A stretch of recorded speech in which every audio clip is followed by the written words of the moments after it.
Mathai thainangai matam amada ningthau amakak palami.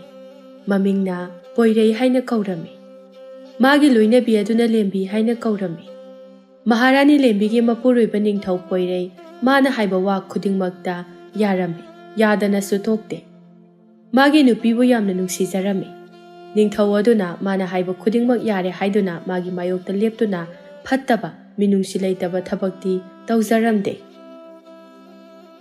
Ningthau Poiregi leibak aduda mahakna yamna thazaba mahaki senapati amakak leirami.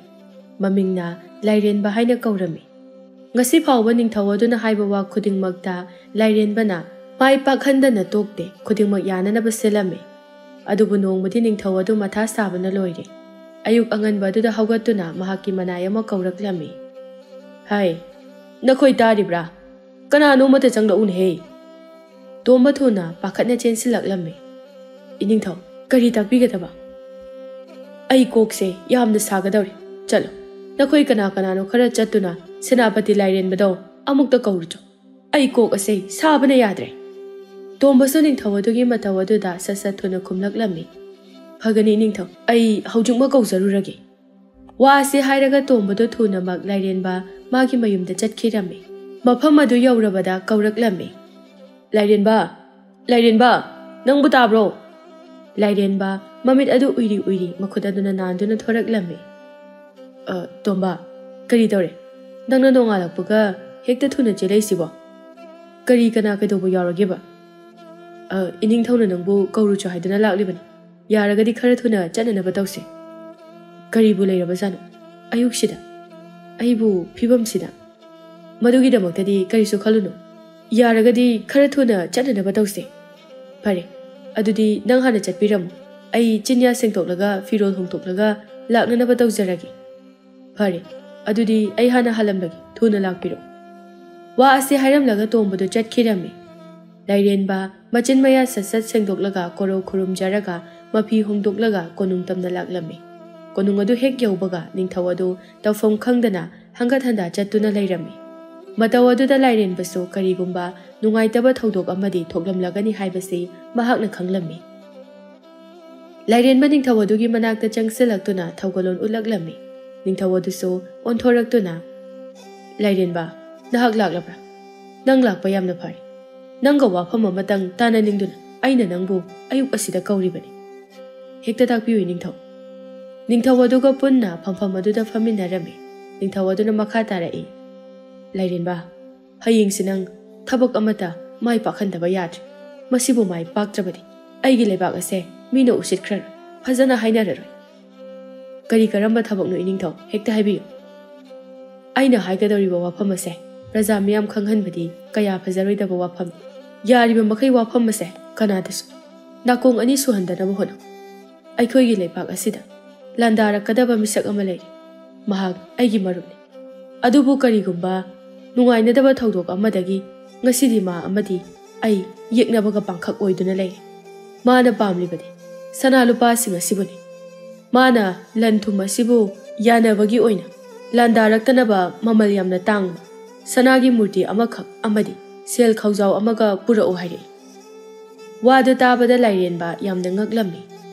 Iningthau mataw karamna ningthau amana karisu leitraba sana lupa kharagi-damakta lan asibu tokpa yagadoriban. Mahaki pandam karino. Mana kari khalibano haibasu khangdokpana pharoidra. Ai mana khaliba wakhal pumnamak wakhal tai. Mana khalibase aigi leibak asidagi mamal yamlaba sana lupa sing ase lauthoklaga magi loina oiraba matungda leibak ase thupchinba asini. Maramdi aina konung asida lotuna thamliba leinungda phumduna thamliba sana lupa kaya marum sing ase bahaknasu khangbani. Haujik makidi aigi lanmi masing yamje. Aduna lan ase haudoklubada aikhoi maithigani. Aduna Lairenba aina nangbu thaje. Nangna thabak ase mai pakna halakani haiba. Nangna aigi mateng asimatangdi amuktaga pangbiyu. Madugidamaktadi iningthauna karimata nungsa thibiruganu. Hayengmak chattuna aina wafam ase yanaba soidana pujarake. Nangi wahaising ase aina loinamak thajaraban. Karigumba nangna hayengi thabak ase maithiba puraklabadi aina nangbu soidana chairak amadi pigani. Phagani ningthau ai soidana maki mai pakna hanjarake. ꯋꯥ ꯑꯁꯤ ꯍꯥꯏꯔꯝꯂꯒ ꯂꯥꯏꯔꯦꯟꯕꯗꯨ ꯆꯠꯈꯤꯔꯝꯃꯤ꯫ ꯃꯍꯥꯛ ꯆꯠꯈ꯭ꯔꯕ ꯃꯇꯨꯡꯗ ꯃꯍꯥꯔꯥꯅꯤ ꯂꯦꯝꯕꯤ ꯊꯣꯔꯛꯂꯝꯃꯤ꯫ ꯏꯅꯤꯡꯊꯧ, ꯍꯟꯗꯛꯀꯤꯁꯤꯁꯨ ꯂꯥꯏꯔꯦꯟꯕꯅ ꯑꯗꯨꯃꯛ ꯆꯠꯄ ꯇꯥꯔꯕ꯭ꯔꯥ? ꯃꯥꯅ ꯈꯔ ꯐꯒꯅꯤ ꯍꯥꯏꯅ ꯈꯜꯂꯤ꯫ ꯑꯩꯒꯤ ꯂꯩꯔꯤꯕ ꯏꯅꯥꯏꯁꯤꯡ ꯑꯁꯦ ꯃꯥꯒꯨꯝꯅ ꯍꯩꯁꯤꯡꯕ ꯀꯅꯥꯃꯠꯇ ꯌꯥꯎꯗꯦ꯫ ꯑꯗꯨꯒ ꯑꯁꯨꯛ ꯀꯨꯏꯕꯁꯦ ꯃꯥꯅ ꯇꯧꯕ ꯊꯕꯛꯇ ꯑꯃꯨꯛꯇ ꯃꯥꯏꯊꯤꯕꯁꯨ ꯄꯨꯔꯛꯈꯤꯗ꯭ꯔꯤ꯫ ꯍꯌꯦꯡꯒꯤ ꯆꯠꯀꯗꯧꯔꯤꯕ ꯊꯕꯛ ꯑꯁꯤꯁꯨ ꯁꯣꯏꯗꯅꯃꯛꯀꯤ ꯃꯥꯏ ꯄꯥꯛꯀꯅꯤ ꯍꯥꯏꯅ ꯑꯩꯅ ꯊꯥꯖꯩ꯫ ꯃꯥꯏ ꯄꯥꯛꯄ ꯑꯣꯏꯁꯅꯨ, ꯐꯅꯗꯤ ꯌꯥꯝꯅ ꯋꯥꯖꯔꯕꯅꯤ ꯃꯍꯥꯛꯅ ꯉꯁꯤ ꯐꯥꯎꯕ ꯌꯦꯡꯁꯤꯟꯕꯤꯔꯤꯕ ꯇꯧꯕꯤꯔꯤꯕ ꯃꯌꯥꯝ ꯑꯁꯦ꯫ ꯂꯥꯏꯔꯦꯟꯕ ꯃꯌꯨꯝ ꯌꯧꯕꯒ ꯃꯊꯟꯇ ꯋꯥꯈꯜ ꯈꯜꯂꯝꯃꯤ꯫ ꯑꯩꯕꯨ ꯍꯌꯦꯡꯒꯤ ꯊꯕꯛ ꯑꯁꯤꯕꯨ ꯃꯥꯏ ꯄꯥꯛꯄ ꯉꯝꯒꯗꯧꯔꯤꯕ꯭ꯔꯥ? ꯀꯔꯤꯒꯨꯝꯕ ꯃꯥꯏꯊꯤꯕ ꯇꯥꯔꯒꯗꯤ ꯏꯅꯤꯡꯊꯧꯅ ꯑꯩꯒꯤ ꯊꯋꯥꯏ ꯑꯁꯦ ꯑꯃꯨꯛ ꯂꯧꯈꯤꯕ ꯇꯥꯕꯅꯤ꯫ ꯀꯣꯛꯁꯦ ꯑꯣꯟꯊꯣꯛꯅ ꯁꯥꯈ꯭ꯔꯦꯗ꯫ ꯀꯔꯤꯅꯣ ꯑꯩꯅ ꯇꯧꯒꯗꯕ? ꯇꯥꯂꯛ ꯑꯗꯨꯗ ꯃꯕꯨꯛ ꯑꯃꯨꯛ ꯈꯣꯡꯂꯛꯂꯝꯃꯤ꯫ ꯂꯥꯏꯔꯦꯟꯕꯒꯤꯗꯤ ꯑꯄꯣꯛꯄ ꯑꯄꯣꯛꯄꯤ ꯑꯅꯤꯃꯛꯁꯨ ꯀꯅꯥꯁꯨ ꯂꯩꯖꯗꯦ꯫ ꯃꯇꯣꯝꯇ ꯁꯥꯡꯂꯕ ꯃꯇꯝ ꯑꯁꯤ ꯋꯥꯅ ꯍꯤꯡꯖꯔꯛꯄꯅꯤ꯫ ꯑꯌꯨꯛꯀꯤ ꯆꯥꯛꯂꯦꯟ ꯑꯗꯨ ꯊꯣꯡꯕ ꯍꯧꯔꯛꯂꯝꯃꯤ꯫ ꯂꯣꯏꯕꯒ ꯆꯥꯊꯣꯛꯂꯝꯃꯤ, ꯑꯗꯨꯒ ꯀꯔꯤ ꯀꯔꯤꯅꯣ ꯍꯌꯦꯡ ꯆꯠꯄꯗ ꯄꯨꯕ ꯌꯥꯕ ꯄꯣꯠ ꯆꯩ, ꯈꯨꯠꯁꯨ ꯈꯨꯠꯂꯥꯏꯅꯆꯤꯡꯕꯁꯤꯡ ꯑꯗꯨ ꯌꯦꯡꯁꯤꯜꯂꯝꯃꯤ꯫ ꯅꯨꯃꯤꯗꯥꯡꯒꯤ ꯃꯇꯝ ꯑꯗꯨ ꯌꯧꯁꯤꯜꯂꯛꯂꯦ꯫ ꯂꯥꯏꯔꯦꯟꯕ ꯀꯣꯅꯨꯡꯗ ꯂꯥꯛꯂꯝꯃꯤ꯫ ꯅꯨꯃꯤꯗꯥꯡꯒꯤ ꯃꯤ ꯄꯨꯝꯅꯃꯛ ꯇꯨꯝꯅꯈ꯭ꯔꯕ ꯃꯇꯝ ꯑꯗꯨꯗ ꯅꯤꯡꯊꯧ ꯑꯗꯨꯅ ꯉꯁꯥꯏꯗꯒꯤ ꯁꯪꯕꯥꯏ ꯑꯗꯨꯗ ꯐꯤꯅ ꯀꯨꯞꯇꯨꯅ ꯊꯝꯂꯤꯕ ꯁꯅꯥꯒꯤ ꯃꯨꯔꯇꯤ ꯑꯗꯨ ꯆꯤꯡꯊꯣꯔꯛꯂꯝꯃꯤ꯫ ꯑꯗꯨꯒ ꯅꯥꯀꯟꯗ ꯁꯅꯥꯒꯤ ꯁꯦꯅꯦꯛ ꯌꯥꯎꯕ ꯈꯥꯎꯖꯥꯎ ꯑꯃꯁꯨ ꯍꯥꯞꯆꯤꯜꯂꯝꯃꯤ꯫ ꯂꯥꯏꯔꯦꯟꯕ, ꯑꯗꯨꯗꯤ ꯃꯥꯏ ꯄꯥꯛꯄ ꯑꯣꯏꯔꯣ꯫ ꯍꯌꯦꯡꯒꯤ ꯅꯨꯃꯤꯠꯇ ꯁꯣꯏꯗꯅ ꯑꯐꯕ ꯅꯨꯃꯤꯠ ꯄꯨꯔꯛꯑꯣ꯫ ꯑꯩ ꯅꯪꯕꯨ ꯍꯜꯂꯛꯄ ꯉꯥꯏꯔꯝꯒꯦ꯫ ꯂꯥꯏꯔꯦꯟꯕꯗꯨ ꯅꯤꯡꯊꯧ ꯑꯗꯨꯗ ꯊꯧꯒꯜꯂꯣꯟ ꯎꯠꯂꯝꯂꯒ ꯆꯠꯈꯤꯔꯝꯃꯤ꯫ ꯑꯁꯨꯝꯅ ꯂꯥꯛꯄꯗ ꯃꯁꯥꯗꯨ ꯁꯣꯟꯊꯔꯛꯄꯒꯨꯝ ꯇꯧꯏ꯫ ꯇꯨꯝꯅꯤꯡꯕꯅꯁꯨ ꯃꯁꯥꯗꯨ ꯂꯣꯏꯔꯤ꯫ ꯎꯏꯔꯤ ꯎꯏꯔꯤ ꯇꯧꯗꯨꯅ ꯂꯥꯛꯂꯝꯃꯤ꯫ ꯈꯪꯍꯧꯗꯅ ꯂꯩꯄꯥꯛ ꯑꯗꯨꯗꯒꯤ ꯈꯤꯇꯪ ꯍꯦꯟꯇꯣꯔꯛꯂꯕ ꯃꯇꯨꯡꯗ ꯁꯛꯈꯪꯗꯕ ꯃꯤꯑꯣꯏ ꯈꯔꯅ ꯂꯥꯏꯔꯦꯟꯕꯒꯤ ꯃꯃꯥꯏꯗꯨ ꯐꯤꯅ ꯈꯨꯝꯖꯤꯜꯂꯝꯃꯤ, ꯃꯈꯨꯠ ꯑꯗꯨꯁꯨ ꯄꯨꯟꯁꯤꯜꯂꯝꯃꯤ, ꯑꯗꯨꯒ ꯃꯐꯝ ꯈꯪꯗꯅ ꯆꯤꯡꯗꯨꯅ ꯄꯨꯔꯛꯂꯝꯃꯤ, ꯑꯗꯨꯒ ꯈꯪꯍꯧꯗꯅ ꯂꯣꯈꯥ ꯑꯃꯗ ꯏꯟꯊꯨꯈꯤꯔꯝꯃꯤ꯫ ꯁꯛꯈꯪꯗꯕ ꯃꯤꯑꯣꯏꯁꯤꯡ ꯑꯗꯨꯅꯗꯤ ꯃꯍꯥꯛꯄꯨ ꯁꯤꯔꯦ ꯈꯟꯗꯨꯅ ꯏꯟꯊꯔꯝꯕꯅꯤ꯫ ꯑꯗꯨꯕꯨ ꯂꯥꯏꯕꯛ ꯐꯕꯗꯤ ꯃꯈꯣꯏꯁꯤꯡ ꯑꯗꯨꯅ ꯍꯟꯅ ꯐꯥꯎꯕ ꯌꯦꯡꯂꯝꯗꯕ ꯍꯥꯏꯕꯗꯨ ꯑꯣꯏꯔꯦ꯫ ꯂꯥꯏꯔꯦꯟꯕ ꯂꯥꯏꯕꯛ ꯐꯕꯗꯒꯤ ꯅꯥꯄꯤ ꯃꯌꯥꯝ ꯑꯃ ꯍꯧꯕ ꯃꯔꯛ ꯑꯃꯗ ꯄꯟꯈꯤꯔꯝꯃꯤ꯫ ꯑꯍꯤꯡ ꯑꯗꯨ ꯍꯧꯖꯤꯟꯈ꯭ꯔꯦ꯫ ꯃꯊꯪꯒꯤ ꯅꯨꯃꯤꯠꯅꯤ꯫ ꯂꯥꯏꯔꯦꯟꯕ ꯃꯁꯥꯗ ꯋꯥꯈꯜ ꯇꯥꯔꯛꯄꯒ ꯃꯈꯨꯠ ꯑꯗꯨꯗ ꯄꯨꯜꯂꯤꯕ ꯊꯧꯔꯤ ꯑꯗꯨ ꯅꯥꯟꯊꯣꯛꯅꯕ ꯍꯣꯠꯅꯔꯝꯃꯤ꯫ ꯑꯁꯨꯝꯅ ꯀꯥꯏꯅ ꯊꯪꯗꯗꯤ ꯊꯧꯔꯤ ꯑꯗꯨꯗꯒꯤ ꯅꯥꯟꯊꯣꯔꯛꯂꯦ꯫ ꯃꯃꯤꯠꯇ ꯄꯨꯜꯂꯤꯕ ꯑꯗꯨꯁꯨ ꯂꯧꯊꯣꯛꯂꯝꯃꯤ꯫ ꯑꯀꯣꯏꯕꯗ ꯀꯣꯏꯌꯦꯡ ꯌꯦꯡꯂꯛꯂꯦ꯫ ꯃꯃꯥꯡꯂꯣꯝꯗ ꯊꯨꯅ ꯆꯦꯜꯂꯛꯂꯦ꯫ ꯂꯝꯕꯤ ꯌꯧꯔꯛꯄ ꯃꯇꯝꯗꯗꯤ ꯃꯍꯥꯛꯅ ꯉꯔꯥꯡ ꯅꯨꯃꯤꯗꯥꯡ ꯄꯨꯔꯛꯈꯤꯕ ꯃꯨꯔꯇꯤ ꯑꯃꯗꯤ ꯁꯅꯥꯒꯤ ꯁꯦꯅꯦꯛ ꯌꯥꯎꯕ ꯈꯥꯎꯖꯥꯎ ꯑꯗꯨꯁꯨ ꯑꯃꯠꯇ ꯂꯩꯔꯝꯗ꯭ꯔꯦ꯫ ꯂꯩꯔꯝꯂꯤꯕ ꯍꯥꯏꯕꯕꯨ ꯁꯒꯣꯜ ꯑꯗꯨ ꯈꯛꯇꯅꯤ, ꯎꯖꯥꯎ ꯑꯃꯗ ꯄꯨꯟꯗꯨꯅ ꯂꯩꯔꯝꯂꯤꯕ꯫ ꯂꯥꯏꯔꯦꯟꯕ ꯍꯧꯖꯤꯛꯇꯤ ꯃꯁꯥꯗꯨ ꯄꯥꯈꯠꯄꯒ ꯂꯣꯏꯅꯅ ꯅꯤꯛꯄꯅꯁꯨ ꯂꯣꯏꯔꯦ꯫ ꯅꯤꯡꯊꯧ ꯑꯗꯨꯗ ꯀꯔꯤ ꯄꯥꯎꯈꯨꯝ ꯄꯤꯒꯅꯤ ꯍꯥꯏꯅ ꯈꯟꯕꯗ ꯃꯍꯥꯛ ꯂꯥꯏꯃꯟ ꯑꯣꯏꯔꯦ꯫ ꯎꯄꯥꯏ ꯂꯩꯇ꯭ꯔꯕꯗ ꯃꯍꯥꯛ ꯁꯒꯣꯜ ꯑꯗꯨ ꯄꯨꯔꯛꯂꯗꯨꯅ ꯑꯃꯨꯛ ꯀꯣꯅꯨꯡ ꯇꯝꯅ ꯍꯜꯂꯛꯂꯝꯃꯤ꯫ ꯅꯤꯡꯊꯧ ꯑꯗꯨꯁꯨ ꯃꯍꯥꯛ ꯎꯕꯗ ꯍꯔꯥꯎꯅ ꯂꯥꯛꯏ꯫ ꯑꯗꯨꯕꯨ ꯂꯥꯏꯔꯦꯟꯕꯒꯤ ꯃꯥꯏꯊꯣꯡ ꯑꯗꯨꯗ ꯇꯥꯔꯤꯕ ꯑꯋꯥꯕꯒꯤ ꯃꯃꯤ ꯑꯗꯨ ꯎꯕꯗꯗꯤ ꯀꯔꯤꯒꯨꯝꯕ ꯊꯧꯗꯣꯛ ꯑꯃꯗꯤ ꯊꯣꯛꯂꯝꯂꯒꯅꯤ ꯍꯥꯏꯕꯁꯤ ꯃꯍꯥꯛꯁꯨ ꯈꯪꯂꯝꯃꯤ꯫ ꯂꯥꯏꯔꯦꯟꯕ, ꯀꯝꯗꯧꯔꯦ? ꯀꯔꯤꯒꯤꯅꯣ ꯅꯪꯅ ꯑꯁꯨꯛ ꯅꯨꯡꯉꯥꯏꯇꯅ ꯑꯋꯥꯕꯒꯤ ꯁꯛꯐꯝꯗ ꯍꯜꯂꯛꯂꯤꯕꯗꯤ? ꯍꯥꯏꯌꯨ, ꯊꯕꯛ ꯑꯗꯣ ꯀꯝꯗꯧꯔꯦ? ꯃꯥꯏ ꯄꯥꯛꯂꯕ꯭ꯔꯥ? ꯂꯥꯏꯔꯦꯟꯕ ꯀꯞꯇꯨꯅ, ꯏꯅꯤꯡꯊꯧ, ꯑꯩꯕꯨ ꯉꯥꯛꯄꯤꯌꯨ꯫ ꯍꯟꯗꯛꯀꯤꯁꯤꯃꯗꯤ ꯑꯩꯅ ꯃꯥꯏ ꯄꯥꯛꯍꯟꯖꯕ ꯉꯝꯖꯗ꯭ꯔꯦ꯫ ꯇꯁꯦꯡꯅꯃꯛ ꯍꯟꯗꯛꯀꯤ ꯊꯧꯗꯣꯛ ꯑꯁꯦ ꯑꯩ ꯋꯥꯈꯜ ꯇꯥꯍꯧꯗ꯭ꯔꯦ꯫ ꯃꯇꯧ ꯀꯔꯝꯅ ꯊꯣꯛꯈꯤꯕꯅꯣ ꯍꯥꯏꯕꯗꯨꯁꯨ ꯑꯩ ꯈꯪꯖꯍꯧꯗ꯭ꯔꯦ꯫ ꯂꯥꯏꯔꯦꯟꯕꯅ ꯀꯞꯇꯨꯅ ꯑꯁꯦꯡꯕ ꯊꯣꯛꯈꯤꯕ ꯋꯥꯔꯤ ꯄꯨꯝꯕ ꯂꯤꯔꯝꯃꯤ꯫ ꯑꯗꯨꯕꯨ ꯅꯤꯡꯊꯧ ꯑꯗꯨꯗꯤ ꯄꯪꯕꯅꯤꯅ ꯃꯥꯒꯤ ꯅꯨꯄꯤꯒꯤ ꯌꯥꯊꯪꯗ ꯂꯩꯕ ꯅꯤꯡꯊꯧ ꯑꯃ ꯑꯣꯏꯕꯅ ꯃꯥꯕꯨ ꯂꯥꯟꯅ ꯈꯜꯂꯝꯃꯤ꯫ ꯃꯈꯥ ꯇꯥꯅ ꯁꯥꯎꯅ ꯍꯥꯏꯔꯛꯂꯝꯃꯤ꯫ ꯂꯥꯏꯔꯦꯟꯕ, ꯅꯪꯅ ꯀꯔꯤꯒꯤ ꯑꯣꯏꯗꯕ ꯋꯥ ꯉꯥꯡꯂꯤꯕꯅꯣ? ꯅꯤꯡꯊꯧ ꯑꯩꯕꯨ ꯁꯤꯡꯅꯔꯤꯕ꯭ꯔꯥ? ꯅꯪꯅ ꯑꯩꯒꯤ ꯃꯃꯜ ꯌꯥꯝꯂꯕ ꯁꯅꯥ ꯂꯨꯄꯥꯁꯤꯡ ꯑꯗꯨꯕꯨ ꯃꯤꯍꯧꯕꯗꯒꯤ ꯅꯪꯒꯤ ꯃꯤꯑꯣꯏ ꯈꯔ ꯇꯥꯟꯅꯗꯨꯅ ꯁꯤꯟꯕ ꯁꯣꯏꯗꯅ ꯑꯣꯏꯔꯝꯒꯅꯤ꯫ ꯀꯔꯤꯒꯤꯅꯣ ꯅꯪꯅ ꯑꯩꯒꯤ ꯃꯥꯌꯣꯛꯇ ꯂꯦꯞꯀꯦ ꯍꯥꯏꯅ ꯈꯜꯂꯤꯕ?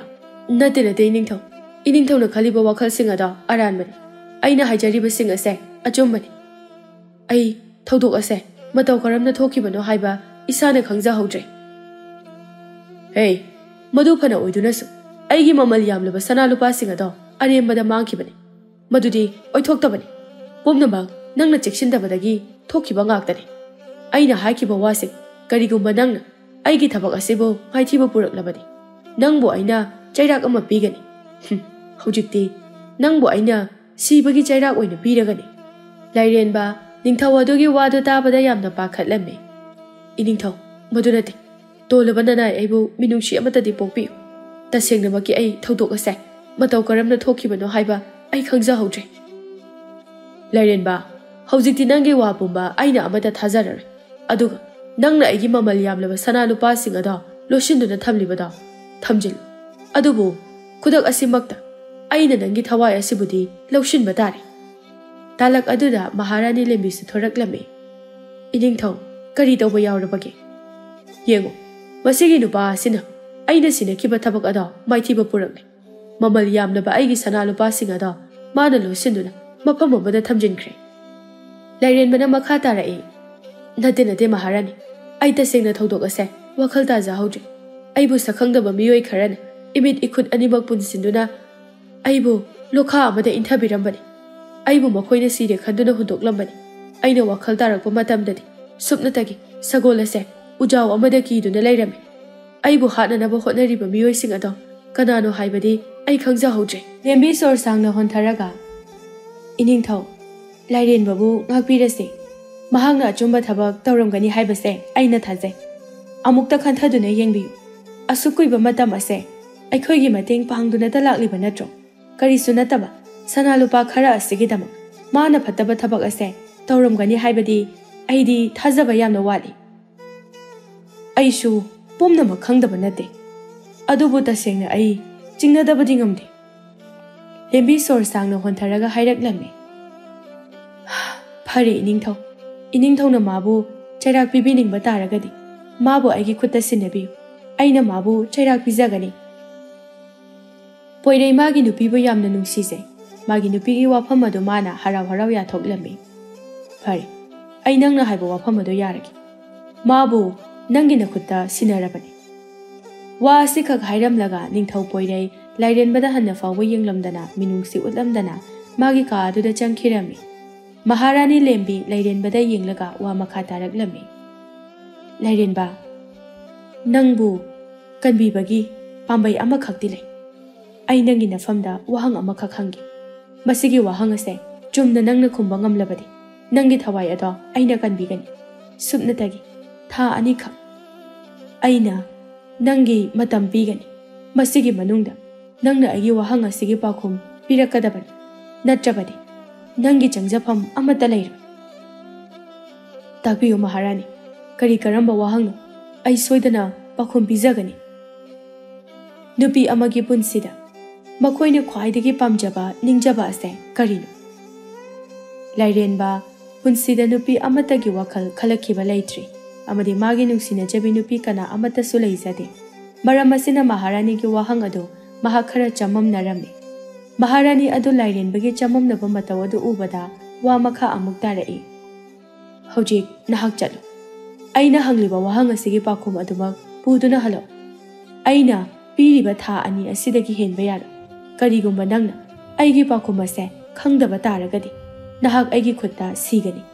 Aduga nangna na thaiduna hingdanaba chengi haina khallabasu karisu kanaba phanglo oithokle. Maramdi ayase laipak asigi Maharani Aina kudombi asina thenkiba matamda nangbu khudakta phaba ngamgani masimadi kawgon phari adudi nahak chatkhro aigi pakhum amuk puduna tha ani asigi manungda amuk lao Maharani Lembi wa amuk makha tarudana masumagi kada changkhirami Lairenba thawai nungai taba haibadu oire makok adu hotna lambida wakhal khana laklami mayumda yaure Ipang pangjaba nuksinungolgi wakhal khanjadaba pakhang Lairenba Maharani adugi wahang aduda kakngawnaba haibadu oire. Matik mathauna leijaba khaktani nuksinungolgi wakhalda mahakari mata wakhal tajade. Mathangi numita mahak khul macha khudengi chattuna magi masen mamanaba singa unaduna hanglami. Khomba aina ngonda wahang amata hange. Hango kari wahangno Nangna hangliba wahang sing adubu karino hekta hango.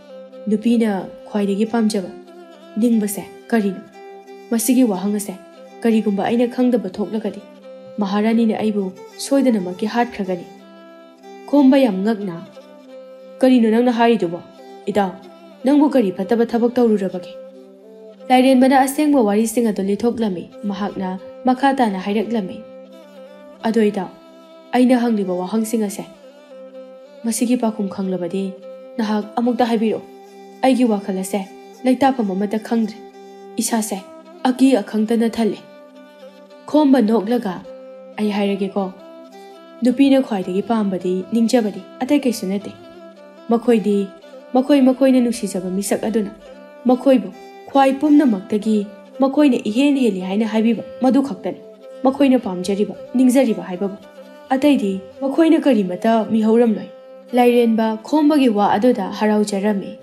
ꯏꯇꯥꯎ ꯑꯩꯒꯤ ꯃꯇꯦꯡ ꯇꯧꯕꯤꯕꯒꯤꯗꯃꯛ ꯌꯥꯝ ꯅꯨꯡꯉꯥꯏꯖꯔꯦ ꯑꯗꯨꯗꯤ ꯑꯩ ꯑꯃꯨꯛ ꯆꯠꯂꯨꯈꯤꯒꯦ ꯍꯩꯃꯥ ꯉꯥꯏꯈꯣꯅꯦ ꯏꯇꯥꯎ ꯅꯪꯕꯨ ꯇꯍꯥꯈꯤꯅꯨꯅꯦ ꯑꯩ ꯃꯇꯝ ꯊꯤꯟꯊꯕ ꯌꯥꯗ꯭ꯔꯦ ꯑꯩ ꯍꯧꯖꯤꯛꯃꯛ ꯃꯍꯥꯔꯥꯅꯤꯒꯤ ꯃꯅꯥꯛꯇ ꯆꯠꯇꯨꯅ ꯋꯥꯐꯝ ꯑꯁꯦ ꯍꯥꯏꯗꯣꯛꯂꯨꯈꯤꯒꯦ ꯏꯇꯥꯎꯒꯤ ꯄꯥꯎꯈꯨꯝ ꯑꯁꯤꯅ ꯆꯨꯝꯂꯝꯒꯅꯤ ꯍꯥꯏꯅ ꯈꯜꯂꯤ ꯑꯩ ꯆꯠꯂꯨꯈꯤꯒꯦꯀꯣ ꯏꯇꯥꯎ ꯑꯩ ꯆꯠꯂꯦ ꯏꯇꯥꯎ ꯋꯥ ꯑꯁꯤꯈꯛ ꯍꯥꯏꯔꯝꯂꯒ ꯂꯥꯏꯔꯦꯟꯕ ꯅꯣꯛꯅ ꯅꯣꯛꯅ ꯆꯦꯟꯈꯤꯔꯝꯃꯤ ꯈꯣꯝꯕꯁꯨ ꯃꯥꯒꯤ ꯃꯇꯧ ꯑꯗꯨꯗ ꯃꯣꯃꯣꯟ ꯅꯣꯛꯅ ꯂꯩꯍꯧꯏ ꯂꯥꯏꯔꯦꯟꯕ ꯑꯁꯨꯝ ꯋꯥꯈꯜ ꯅꯨꯡꯉꯥꯏꯅ ꯂꯥꯛꯄꯗ ꯂꯝꯕꯤꯗ ꯃꯥꯒꯤ ꯃꯔꯨꯞ ꯈꯝꯕꯕꯨ ꯊꯦꯡꯅꯔꯝꯃꯤ ꯃꯥꯒꯤ ꯃꯔꯨꯞ ꯑꯗꯨꯅ ꯅꯨꯡꯉꯥꯏꯇꯅ ꯂꯥꯛꯄꯗꯨ ꯎꯕꯗ ꯏꯇꯥꯎ ꯀꯔꯤ ꯇꯧꯕ ꯌꯥꯎꯔꯒꯦ ꯉꯁꯤ ꯏꯅꯨꯡ ꯅꯨꯡꯉꯥꯏꯇꯅ ꯎꯏꯁꯤꯕꯣ ꯏꯇꯥꯎ ꯑꯩ ꯉꯁꯤꯗꯤ ꯊꯋꯥꯏ ꯌꯥꯝꯅ ꯅꯨꯡꯉꯥꯏꯇꯦ ꯈꯪꯗꯦ ꯄꯨꯟꯁꯤꯁꯦ ꯑꯁꯨꯝ ꯂꯣꯏꯈꯤꯒꯗ꯭ꯔꯥ ꯑꯍꯣꯡꯕ ꯍꯥꯏꯕꯁꯦ ꯑꯩꯒꯤ ꯄꯨꯟꯁꯤ ꯑꯁꯤꯗ ꯁꯨꯛꯂꯥꯛ ꯂꯥꯛꯂꯔꯣꯏꯗ꯭ꯔꯥ ꯑꯋꯥꯕꯅ ꯑꯗꯨꯃꯛ ꯌꯣꯝꯗꯨꯅ ꯂꯩꯕ ꯄꯨꯟꯁꯤ ꯑꯁꯦ ꯌꯥꯝꯅ ꯋꯥꯔꯦ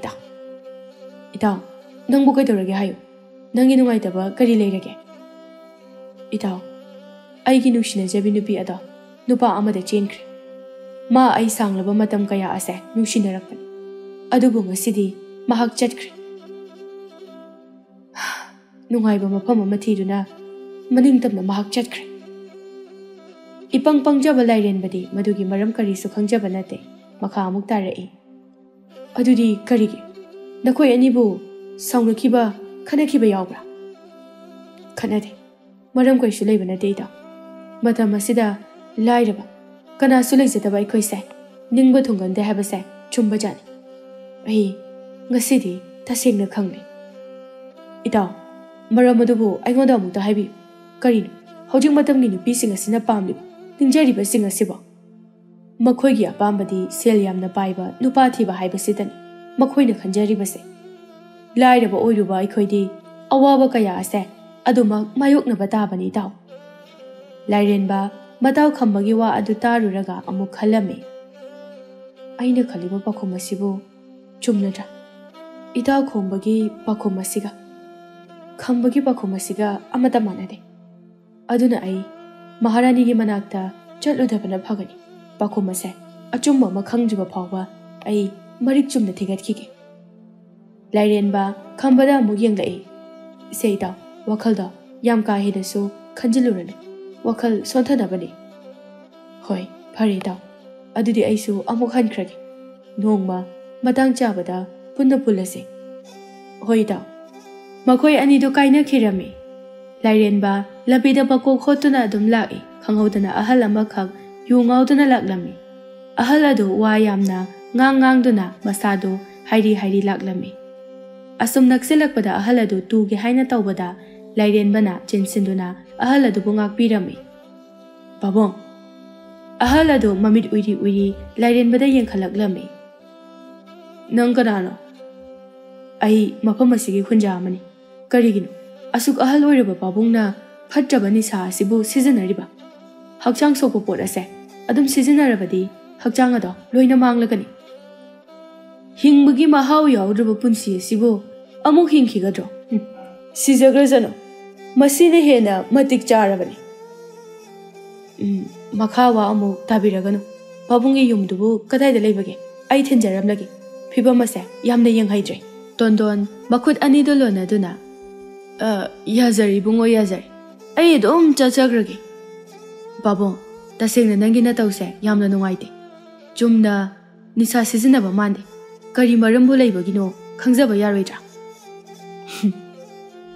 ꯈꯪꯂꯒꯅ ꯀꯔꯤ ꯀꯥꯟꯅꯕ ꯈꯪꯗ꯭ꯔꯒꯅ ꯀꯔꯤ ꯃꯥꯡꯖꯕ ꯐꯔꯦ ꯑꯩ ꯍꯥꯏꯔꯒꯦ ꯑꯩꯒꯤ ꯅꯨꯄꯤ ꯑꯍꯜꯗꯤ ꯂꯥꯏꯕꯛ ꯊꯤꯕꯗꯒꯤ ꯂꯩꯈꯤꯗ꯭ꯔꯦ ꯅꯨꯄꯤ ꯑꯇꯣꯝꯕꯤ ꯑꯗꯨꯗꯤ ꯈꯔ ꯆꯍꯤ ꯑꯅꯧꯕꯅꯤ ꯑꯩꯅ ꯅꯨꯃꯤꯠ ꯈꯨꯗꯤꯡꯒꯤ ꯃꯥꯕꯨ ꯐꯖꯩ ꯅꯤꯡꯊꯤꯖꯩ ꯅꯉꯣꯟꯗꯒꯤ ꯍꯦꯟꯅ ꯅꯤꯡꯊꯤꯖꯕꯤ ꯀꯅꯥ ꯑꯃꯠꯇ ꯁꯪꯁꯥꯔꯁꯤꯗ ꯂꯩꯇꯦ ꯍꯥꯏꯔꯤꯕ ꯃꯈꯩ ꯑꯩꯒꯤꯗꯃꯛꯇ ꯌꯥꯝꯅ ꯈꯟꯕꯤꯔꯝꯃꯤ ꯑꯗꯨꯕꯨ Matam khara thabak suba chatlubadagi unadaba tha ama aduda mahakti aigi sangai adu thadoktuna chatkhiramle.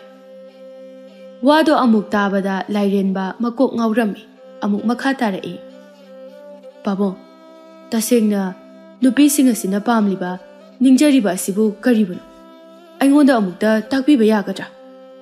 Nupi sing asina pambadi makhoibu matam pumnamakta phajai haiduna haibib makhoidagi ahenba phajaba kana amata leite haina haibib masi khaktani. Lairen mamagi pakhum ado amuk tarubada amuk matha saba haukhre. Mi amada hangloi manadaba pakhum ngakta pirai karamba pakhum bu chumliba. Dondon Lairen bagi makhut adu fat thadoktuna amuk wangang na ngangna hairaga adum chatkre. Lairen baso matha samanduna ahal adubo amuk tana rudre. Asumna tha ama haujinkre. Amuk nong musu magi matau bimol ga thengnarami. Magi maru bimol harau tayamna momon nokna laklami. Matau aduda Lairen mana kaurei. Itau bimol kadai chaluino. Bimol harau na. Haima Lairen ba yam thajadana ngasidi amuk thengnare. Kadai chalubuno nangbo. Aina hangisigi pakhumdi pirakte. Manoinaga hangjilai. Kaisi chaluba nateda. Aigi nupina chananaba haira khara lairubani. Ado nangdi kamdoba chahi su angang nadre adum pakhang sari oiduna lelage hairabro. Nangsune luhong kaidong bagi matam yausilaklabani ko matam henjakisani. Khangdidai taw. Ai hesum lelhauradra khangdida. Lairen ba wakhal ama khalakle magi matawda hanglai. Bimol ai nangoda wahang amata hangini. Nupi singna khwaidagi pamba ningjabase karibun nang khagbra. Bimol noklaga haima karino nang ngasi itha thajadana nupi nahagi maramda hangakliba singsiba nangbo heloigo narurabo phaginati haroi taw. Bimol di manglana madani tawriba mana khaliba wakhal aduga Lairen mana khaliba aduga manade. Lairen mana khaliba wakhal adudi Maharani adugi wahang adugi pakhum aduni. Aduga Bimol na khaliba mangliba manglana duna magi nupi amadi makhoi anigi mama mapa haiba mingthol adu phangnamdagi manglani. Bimol nokmi tawraga itaw nupi na khwaidagi pambadi nupa oiba aikhoina nang amadi ai mama mapa haiba mingthol ado phanggadawre haina harauminaba nokminaba nungsibagi mataw utpa duni. Lairen ba madudaso amu wakhal tadre. Phare taw adudi itawgi pause tabada aisu yamna nungairi. Adudi ai amu chakrage nongma matang chabada amuk thengnarase. Lairen ba sumayumda hankre. Asumna hapta amamu haujinkre. Mahag hangba yaba sing hangle adubu pakhumdi manaba amata pirakte. Nongmusu mahag wakhal ngauman khiduna angang amada hanglami. Angang adunadi wakhal tajaba nate. Angang adugi mama aduna mironduna anisuba macha phanglani khanjaduna haraujaba adugi mataw adubu angang aduna asumna hairai. Aigi imana angang nupa ama pamni. Wadu tabada Lairen ba kanararoi khanduna tunghanduna chatkre. Aroiba tangkak adumak yausilagle. Ngasimag tha ani phabagi numini. Lairen ba lambida wakhal nungaitana mathanta wa kaya ama ngangjaduna laklami. Ngasidi haigi numit sureko. Ngasidagi taibong palase thadoktuna chatkhiba tarabra. Aise kari laibak kari nongdamno asuk tamthiba siba kanada kari lalubagi mapu mahakna sanabiriba lilano. Samna wakhal khanduna lakpagi lambi adugi nakanda umang amasu lairami. Madugi mathakta nupi nipan noktuna wari sanabadu urami. Madu ubada mahak makhoi singda aroiba oina wahang amatang hangluge khanduna umang aduda kakalaklami. Mafam adu yaurakpa matamdadi nupi mayam adu amata lairamdre. Sumnatagi ahal oirabi masak yamna thibi nupi amakhak phamduna lairami. Lairen ba nupi adubu ubada kanaba lairaroi ahal oirabi mahakna karisu khanglaroi khanduna tunghanduna chatke haina tawrami. Mataw aduda hanubi aduna hairai. Ibungo karibuno nangna haininglibadubo hayone. Ahal oiraba aikhoidi yamna hai singbani. Yamna hena khangbusu henbani. Hayu nangi kari hainingba leibage.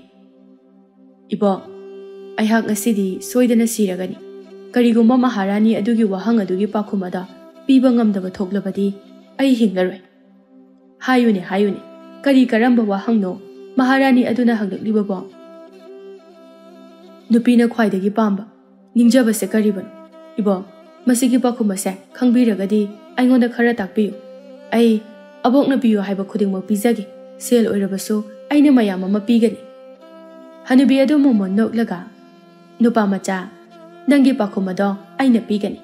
ꯑꯗꯨꯕꯨ ꯑꯩꯈꯣꯏ ꯑꯅꯤꯒꯤ ꯃꯔꯛꯇ ꯌꯥꯅꯕ ꯋꯥꯐꯝ ꯑꯃꯗꯤ ꯊꯝꯕ ꯑꯩ ꯄꯥꯝꯃꯤ. ꯅꯪꯅ ꯃꯍꯥꯔꯥꯅꯤꯒꯤ ꯄꯥꯎꯈꯨꯝ ꯑꯗꯣ ꯃꯥꯏ ꯄꯥꯛꯂꯕ ꯃꯇꯝꯗ ꯑꯩꯅ ꯍꯥꯏꯕ ꯋꯥ ꯑꯃꯗꯤ ꯅꯍꯥꯛ ꯌꯥꯕ ꯇꯥꯕꯅꯤ. ꯌꯥꯒꯅꯤ. ꯑꯩ ꯁꯣꯏꯗꯅ ꯌꯥꯒꯅꯤꯌꯦ. ꯑꯗꯨꯗꯤ ꯄꯥꯎꯈꯨꯝ ꯑꯗꯣ ꯍꯥꯏꯔꯛꯑꯣ. ꯃꯍꯥꯔꯥꯅꯤꯅ ꯑꯩꯕꯨ ꯂꯥꯛꯇꯦ ꯍꯥꯏꯅ ꯉꯥꯏꯔꯝꯂꯒꯅꯤꯌꯦ. ꯍꯅꯨꯕꯤ ꯑꯗꯨꯅ ꯂꯥꯏꯔꯦꯟꯕꯒꯤ ꯅꯥꯞꯄꯗ ꯆꯤꯔꯣꯜ ꯇꯧꯗꯨꯅ ꯍꯥꯏꯔꯝꯃꯤ. ꯑꯗꯨꯒ ꯃꯈꯥ ꯇꯥꯅ, ꯃꯁꯤꯅ ꯑꯆꯨꯝꯕ ꯄꯥꯎꯈꯨꯝꯅꯤ. ꯃꯍꯥꯔꯥꯅꯤꯅ ꯋꯥ ꯑꯁꯤ ꯇꯥꯕꯗ ꯁꯨꯛꯁꯣꯏ ꯁꯣꯏꯗꯅ ꯌꯥꯔꯛꯀꯅꯤ. ꯑꯗꯨꯗꯤ ꯍꯧꯖꯤꯛ ꯅꯍꯥꯛ ꯆꯠꯂꯣ. ꯃꯍꯥꯔꯥꯅꯤꯗ ꯋꯥꯐꯝ ꯑꯁꯦ ꯍꯥꯏꯔꯨꯔꯣ. ꯃꯗꯨꯗꯒꯤ ꯂꯥꯏꯔꯦꯟꯕ ꯊꯨꯅꯃꯛ ꯀꯣꯅꯨꯡ ꯑꯗꯨ ꯇꯝꯅ ꯆꯦꯟꯈꯤꯔꯝꯃꯤ. ꯑꯗꯨꯒ ꯃꯍꯥꯔꯥꯅꯤꯕꯨ ꯀꯧꯔꯛꯂꯝꯃꯤ. ꯃꯍꯥꯔꯥꯅꯤꯁꯨ ꯃꯥꯒꯤ ꯃꯇꯥꯔꯣꯏ ꯈꯔꯒ ꯄꯨꯟꯗꯨꯅ ꯂꯩꯔꯝꯃꯤ. ꯂꯥꯏꯔꯦꯟꯕ, ꯑꯩꯅ ꯍꯪꯈꯤꯕ ꯋꯥꯍꯪ ꯑꯗꯨꯒꯤ ꯄꯥꯎꯈꯨꯝ ꯅꯍꯥꯛ ꯈꯪꯂꯛꯂꯕ꯭ꯔꯥ? ꯂꯥꯏꯔꯦꯟꯕ ꯍꯟꯗꯛꯇꯤ ꯊꯧꯅꯥ ꯐꯅ ꯍꯥꯏꯔꯛꯏ. ꯑꯩ ꯈꯪꯖꯔꯛꯑꯦ ꯃꯍꯥꯔꯥꯅꯤ. ꯅꯨꯄꯤꯁꯤꯡꯅ ꯈ꯭ꯋꯥꯏꯗꯒꯤ ꯄꯥꯝꯕꯗꯤ ꯅꯤꯡꯖꯕꯗꯤ. ꯃꯥꯒꯤ ꯃꯄꯨꯔꯣꯏꯕꯗꯒꯤ ꯍꯦꯟꯅ ꯄꯥꯡꯒꯜ ꯁꯛꯇꯤ ꯄꯥꯏꯕ ꯍꯦꯟꯕ, ꯃꯥꯅ ꯍꯥꯏꯔꯤꯕ ꯃꯈꯩ ꯌꯥꯕ, ꯃꯥꯕꯨ ꯌꯥꯝꯅ ꯅꯨꯡꯁꯤꯕꯤꯕ ꯑꯗꯨꯅꯤ. ꯋꯥ ꯑꯗꯨ ꯇꯥꯕꯗ ꯃꯅꯥꯏ ꯅꯨꯄꯤꯁꯤꯡ ꯑꯃꯗꯤ ꯃꯍꯥꯔꯥꯅꯤ ꯐꯥꯎꯕ ꯌꯥꯎꯅ ꯃꯥꯒꯤ ꯄꯥꯎꯈꯨꯝ ꯑꯗꯨꯗ ꯍꯧꯒꯠꯂꯛꯇꯨꯅ, ꯃꯥꯅꯤ, ꯃꯥꯅꯤ, ꯃꯗꯨꯃꯛꯅꯤ, ꯑꯩꯅ ꯈꯟꯕ ꯋꯥꯈꯜꯂꯣꯟꯅꯤ. ꯍꯧꯖꯤꯛꯇꯤ ꯅꯪꯅ ꯑꯩꯒꯤ ꯄꯥꯎꯈꯨꯝ ꯑꯁꯦ ꯆꯨꯝꯅ ꯄꯤꯔꯕꯅꯤꯅ ꯅꯪꯒꯤ ꯊꯋꯥꯏ ꯑꯗꯣ ꯑꯩꯅ ꯀꯟꯕꯤꯔꯕꯅꯤ. ꯇꯥꯂꯛ ꯑꯗꯨꯗ ꯉꯁꯥꯏ ꯂꯥꯏꯔꯦꯟꯕꯅ ꯊꯦꯡꯅꯈꯤꯕ ꯍꯅꯨꯕꯤ ꯑꯗꯨ ꯆꯪꯁꯤꯜꯂꯛꯂꯝꯃꯤ. ꯑꯗꯨꯒ ꯃꯍꯥꯔꯥꯅꯤꯗ ꯍꯥꯏꯔꯛꯏ. ꯃꯍꯥꯔꯥꯅꯤ, ꯑꯩꯅꯅꯤ ꯅꯍꯥꯛꯀꯤ ꯋꯥꯍꯪꯒꯤ ꯄꯥꯎꯈꯨꯝ ꯄꯤꯈꯤꯕ ꯑꯗꯨ. ꯑꯗꯨꯒ ꯋꯥꯐꯝ ꯑꯃꯅ ꯑꯩꯈꯣꯏ ꯑꯅꯤ ꯋꯥꯁꯛ ꯑꯃꯗꯤ ꯁꯛꯅꯈꯤ. ꯀꯔꯤꯒꯨꯝꯕ ꯑꯩꯒꯤ ꯄꯥꯎꯈꯨꯝ ꯑꯁꯤꯅ ꯆꯨꯝꯕ ꯑꯣꯏꯔꯕꯗꯤ ꯑꯩꯅ ꯍꯥꯏꯕ ꯋꯥꯐꯝ ꯑꯃ ꯌꯥꯒꯅꯤ ꯍꯥꯏꯗꯨꯅ ꯑꯩꯅ ꯍꯥꯏꯒꯗꯧꯔꯤꯕꯗꯤ, ꯅꯨꯄꯥ ꯑꯁꯤꯕꯨ ꯑꯩꯒꯤ ꯏꯄꯨꯔꯣꯏꯕ ꯑꯣꯏꯍꯟꯕꯤꯌꯨ. ꯑꯩ ꯃꯥꯕꯨ ꯅꯨꯡꯁꯤ. ꯋꯥꯗꯨ ꯇꯥꯕꯗ ꯂꯥꯏꯔꯦꯟꯕꯅ, ꯅꯠꯇꯦ ꯅꯠꯇꯦ, ꯑꯩ ꯃꯗꯨꯈꯛ ꯌꯥꯕ ꯉꯝꯂꯣꯏ. ꯑꯁꯨꯛ ꯑꯍꯜ ꯑꯣꯏꯔꯕꯤ, ꯃꯁꯛꯁꯨ ꯌꯥꯝꯅ ꯊꯤꯕꯤ ꯅꯨꯄꯤ ꯑꯃꯕꯨ ꯃꯇꯧ ꯀꯔꯝꯅ ꯑꯩꯒꯤ ꯅꯨꯄꯤ ꯑꯃ ꯑꯣꯏꯅ ꯂꯧꯁꯤꯟꯒꯅꯤ? ꯑꯩ ꯉꯝꯂꯣꯏ. ꯀꯔꯤꯒꯤꯅꯣ? ꯅꯪꯒꯤ ꯊꯋꯥꯏ ꯑꯗꯨꯕꯨꯁꯨ ꯑꯩꯅ ꯀꯟꯕꯤꯔꯤ. ꯑꯗꯨꯒ ꯀꯔꯤ ꯑꯃꯨꯛ ꯑꯍꯦꯟꯕ ꯋꯥꯠꯂꯤꯕꯒꯦ? ꯅꯪꯅ ꯑꯩꯒꯤ ꯊꯋꯥꯏ ꯀꯟꯕꯤꯈꯤba ꯑꯗꯨꯒꯤꯗꯃꯛꯇꯗꯤ ꯑꯩꯅ ꯍꯥꯏꯅꯤꯡꯉꯥꯏ ꯂꯩꯇꯕ ꯃꯈꯩ ꯅꯪꯕꯨ ꯊꯥꯒꯠꯆꯔꯤ. ꯑꯗꯨꯕꯨ ꯃꯁꯤꯒꯤ ꯋꯥꯍꯪ ꯑꯁꯤꯃꯗꯤ ꯍꯪꯕꯤꯒꯅꯨ. ꯅꯪꯅ ꯁꯦꯜ ꯄꯥꯝꯕ ꯂꯩꯔꯒꯁꯨ ꯑꯩ ꯂꯣꯏꯅꯃꯛ ꯄꯤꯒꯅꯤ. ꯑꯩꯅ ꯄꯥꯝꯂꯤꯕꯗꯤ ꯁꯦꯜ ꯅꯠꯇꯦ, ꯅꯍꯥꯛꯄꯨꯅꯤ. ꯅꯨꯄꯤ ꯑꯗꯨꯅꯁꯨ ꯃꯍꯥꯔꯥꯅꯤꯗ ꯍꯟꯖꯤꯟ ꯍꯟꯖꯤꯟ ꯇꯛꯁꯤꯜꯂꯝꯃꯤ. ꯂꯥꯏꯔꯦꯟꯕꯗꯤ ꯀꯞꯅꯤꯡꯕ ꯐꯥꯎꯕ ꯌꯥꯎꯁꯤꯜꯂꯛꯂꯤ. ꯃꯍꯥꯔꯥꯅꯤ ꯑꯗꯨꯁꯨ ꯑꯆꯨꯝꯕꯗ ꯇꯧꯕ ꯃꯤꯑꯣꯏ ꯑꯣꯏꯔꯝꯕꯅ ꯑꯃꯗꯤ ꯅꯨꯄꯤ ꯑꯃꯒꯤ ꯋꯥꯁꯛ ꯅꯨꯄꯥꯅ ꯉꯥꯛꯇꯕ ꯍꯥꯏꯕꯁꯤꯁꯨ ꯃꯥꯒꯤ ꯊꯃꯣꯏꯗ ꯐꯥꯎꯒꯗꯕ ꯑꯋꯥꯕꯁꯤꯡ ꯑꯗꯨ ꯈꯪꯂꯕꯗ ꯅꯝꯗꯨꯅ ꯃꯈꯣꯏ ꯑꯅꯤꯕꯨ ꯂꯨꯍꯣꯡꯅꯕ ꯌꯥꯊꯪ ꯇꯧꯔꯝꯃꯤ. ꯈꯨꯗꯛ ꯑꯗꯨꯃꯛꯇꯗ ꯃꯈꯣꯏ ꯑꯅꯤꯗꯨ ꯂꯨꯍꯣꯡꯂꯝꯃꯤ. ꯂꯨꯍꯣꯡꯕ ꯑꯗꯨꯒꯤ ꯑꯍꯤꯡꯗ ꯂꯥꯏꯔꯦꯟꯕꯗꯨ ꯁꯥꯎꯅ ꯐꯝꯐꯝꯗ ꯐꯝꯂꯤ.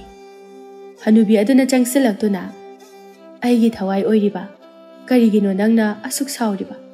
ꯑꯩꯅ ꯅꯪꯕꯨ ꯑꯁꯨꯛ ꯌꯥꯝꯅ ꯅꯨꯡꯁꯤꯖꯔꯒ ꯑꯃꯗꯤ ꯑꯩꯈꯣꯏ ꯑꯅꯤꯒꯤ ꯑꯍꯥꯟꯕ ꯂꯨꯍꯣꯡꯕꯒꯤ ꯑꯍꯤꯡ ꯑꯁꯤꯗ ꯅꯪꯅ ꯎꯠꯂꯤꯕ ꯃꯇꯧ ꯑꯁꯤꯕꯨ ꯀꯔꯤꯅꯣ? ꯅꯪꯒꯤ ꯅꯨꯡꯉꯥꯏꯕ ꯅꯨꯡꯉꯥꯏꯇꯕ ꯑꯩ ꯀꯔꯤꯃꯠꯇ ꯈꯪꯗꯦ. ꯑꯍꯜ ꯑꯣꯏꯔꯕ ꯁꯛꯊꯤꯕꯤ ꯅꯪꯕꯨ ꯃꯇꯧ ꯀꯔꯝꯅ ꯑꯩꯅ ꯅꯨꯡꯁꯤꯕ ꯉꯝꯒꯅꯤ? ꯑꯗꯨꯒ ꯅꯪꯗꯤ ꯌꯥꯝꯅ ꯂꯥꯏꯔꯕ ꯅꯨꯄꯤ ꯑꯃꯁꯨꯅꯤ. ꯍꯣꯏ, ꯑꯩ ꯁꯛꯊꯤ, ꯑꯍꯜꯁꯨ ꯑꯣꯏꯔꯤ, ꯁꯦꯜꯁꯨ ꯄꯥꯏꯖꯗꯦ, ꯂꯥꯏꯔꯕꯤꯅꯤ. ꯑꯗꯨꯕꯨ ꯐꯖꯕ ꯍꯥꯏꯕꯁꯦ ꯅꯪꯅ ꯎꯔꯤꯕ ꯁꯛꯇꯝ ꯑꯗꯨ ꯅꯠꯇꯦ. ꯊꯃꯣꯏꯗ ꯐꯖꯕ ꯍꯥꯏꯕꯗꯨꯅꯤ ꯃꯤꯌꯥꯝꯅ ꯄꯥꯝꯅꯔꯤꯕꯁꯦ. ꯑꯩ ꯑꯍꯜ ꯑꯣꯏꯔꯤ, ꯑꯗꯨꯕꯨ ꯑꯩ ꯅꯨꯄꯥ ꯑꯃꯅ ꯀꯔꯤ ꯄꯥꯝꯃꯤ, ꯃꯥꯒꯤ ꯅꯤꯡꯖꯕ ꯄꯨꯝꯕꯗꯤ ꯑꯩꯅ ꯂꯣꯏꯅ ꯋꯥꯈꯜ ꯇꯥꯕ ꯉꯝꯃꯤ. ꯍꯅꯨꯕꯤ ꯑꯗꯨ ꯁꯣꯔ ꯁꯥꯡꯅ ꯍꯣꯟꯊꯔꯛꯂꯒ, ꯐꯔꯦ, ꯑꯩ ꯅꯉꯣꯟꯗ ꯋꯥꯍꯪ ꯑꯃꯇꯪ ꯍꯪꯒꯦ. ꯃꯁꯤꯗ ꯅꯪ ꯋꯥꯈꯜ ꯃꯨꯟꯅ ꯈꯜꯂꯨ. ꯑꯩꯍꯥꯛ ꯑꯍꯜ ꯑꯣꯏꯕ ꯌꯥꯏ. ꯑꯍꯜ ꯑꯣꯏꯔꯕꯁꯨ ꯅꯪꯒꯤ ꯅꯅꯥꯛꯇ ꯄꯨꯟꯁꯤ ꯆꯨꯞꯄꯒꯤ ꯂꯦꯡꯗꯅ ꯑꯗꯨꯃꯛ ꯂꯩꯕ ꯉꯝꯒꯅꯤ, ꯅꯪꯅ ꯁꯤꯗ꯭ꯔꯤꯕ ꯐꯥꯎꯕ. ꯅꯠꯇ꯭ꯔꯒꯅ ꯑꯩꯍꯥꯛ ꯅꯍꯥ ꯑꯣꯏꯔꯝꯕ ꯌꯥꯏ. ꯑꯗꯨꯕꯨ ꯃꯈꯣꯏꯅ ꯅꯍꯥꯛ ꯆꯠꯈ꯭ꯔꯕ ꯃꯇꯝꯗ ꯅꯪꯒꯤ ꯌꯨꯝꯗ ꯂꯥꯛꯇꯨꯅ ꯑꯩꯕꯨ ꯀꯔꯦꯝꯅꯕ ꯂꯥꯛꯄ. ꯍꯧꯖꯤꯛꯇꯤ ꯈꯜꯂꯨ, ꯃꯁꯤꯒꯤ ꯋꯥꯍꯪ ꯑꯅꯤ ꯑꯁꯤꯗꯒꯤ ꯀꯔꯝꯕꯅ ꯅꯪꯅ ꯄꯥꯝꯕ ꯍꯦꯟꯕꯒꯦ? ꯂꯥꯏꯔꯦꯟꯕ ꯋꯥꯈꯜ ꯃꯨꯟꯅ ꯈꯜꯂꯝꯃꯤ. ꯀꯥꯏꯅꯊꯪꯗꯗꯤ ꯃꯍꯥꯛ ꯍꯅꯨꯕꯤ ꯑꯗꯨꯕꯨ ꯅꯨꯡꯁꯤꯕ ꯐꯥꯎꯔꯛꯂꯝꯃꯤ. ꯑꯩꯒꯤ ꯅꯨꯡꯁꯤ ꯊꯣꯏꯔꯕꯤ ꯅꯨꯄꯤ, ꯅꯍꯥꯛꯄꯨ ꯑꯣꯏꯅ ꯑꯩꯅ ꯈꯟꯖꯔꯦ. ꯃꯁꯤꯅ ꯑꯩꯈꯣꯏ ꯑꯅꯤꯒꯤ ꯈ꯭ꯋꯥꯏꯗꯒꯤ ꯆꯨꯅꯕ ꯄꯨꯟꯁꯤ ꯂꯝꯕꯤ ꯑꯣꯏꯔꯒꯅꯤ. ꯅꯪꯅꯕꯨ ꯍꯔꯥꯎꯖꯒꯅꯤ ꯍꯥꯏꯔꯕꯗꯤ, ꯈꯟꯖꯔꯕꯗꯤ ꯅꯪꯒꯤ ꯑꯄꯥꯝꯕꯗ ꯑꯩꯅ ꯌꯦꯠꯂꯔꯣꯏ. ꯅꯪꯒꯤ ꯅꯅꯤꯡ ꯇꯧꯍꯟꯒꯅꯤ, ꯅꯪꯕꯨ ꯍꯔꯥꯎꯍꯟꯒꯅꯤ. Hanubi adusu yamna haraujarami. Lairenbana hanubi adugi makhutna amadu hek paibaga hanubi adu masak matau yamna phajabi leisabi amakhak olaklami. Matau aduda lairenbadu yamna ngaklami. Nupi aduna nokna harauna hairaklami. Olai, ai halai.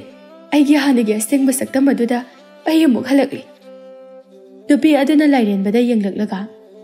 Ayagase hingchabi amagi sa phanglaba misak amakhak. Karigumba aibu thamoi sengna nungsibiba misak ama phanglabani. Ayhak soidana hanagi fibamda amuk hanjilakani haina haibirambani. Hojikti misak ada nahakna oibiri. Ngasidagidi nangbu ipuroiba oina jetna latuna isorgumna thamjage. Lairenbaso nupi adu ujabada pungaw ngawkhre. Ainaso nangbu punsigi oina thadoklo.